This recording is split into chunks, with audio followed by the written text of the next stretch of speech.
Bonjour à toutes, Delphine Boileau-Terrien, experte auprès des femmes de challenge qui veulent vivre du job qui leur colle à la peau.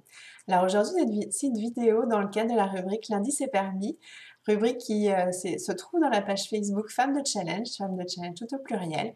Donc je vous propose toutes les semaines de me poser vos questions qui vous trottent dans la tête ou vous réveillent la nuit concernant la reconversion et l'entrepreneuriat. Donc aujourd'hui, je vais répondre à la question qui m'a été posée par Caroline.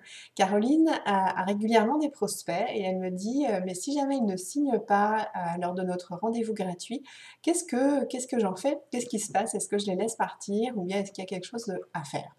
Alors oui, effectivement, il y a quelque chose à faire parce que un prospect qui ne signe pas tout de suite, ça ne veut pas dire forcément qu'il me dit non.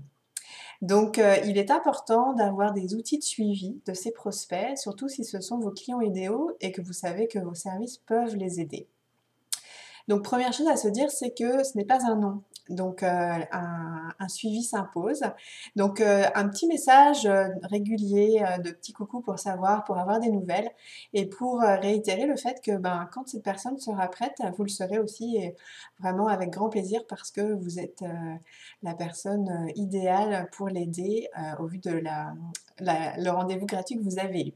Donc l'idée, c'est vraiment de construire une relation de confiance aussi parce que cette personne qui a pris le temps d'avoir ce rendez-vous, ce n'est pas un hasard. Et si le fit est bien passé, c'est quelque part aussi une notion de temps et de confiance qui va pouvoir faire la différence.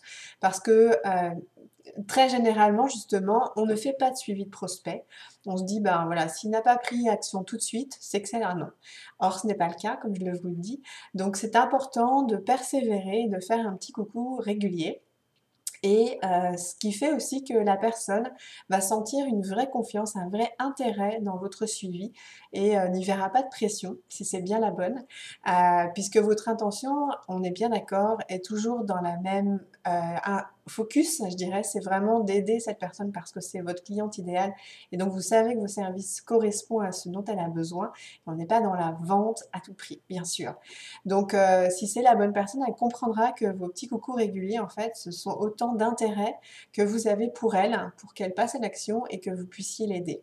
Donc, vraiment, Caroline, je vous encourage à faire un suivi de vos prospects, d'avoir des outils qui vont vous aider à faire ça. Et puis, de vous dire que finalement, il n'y a pas de notion de temps. Ça peut être aussi un coucou tous les 2 3 mois et au bout d'un an encore, parce que comme je vous le dis, la confiance fait la différence et aussi c'est un professionnalisme qui sera reconnu sans doute par cette personne par rapport au fait que vous êtes déterminé et le souci de vouloir l'aider.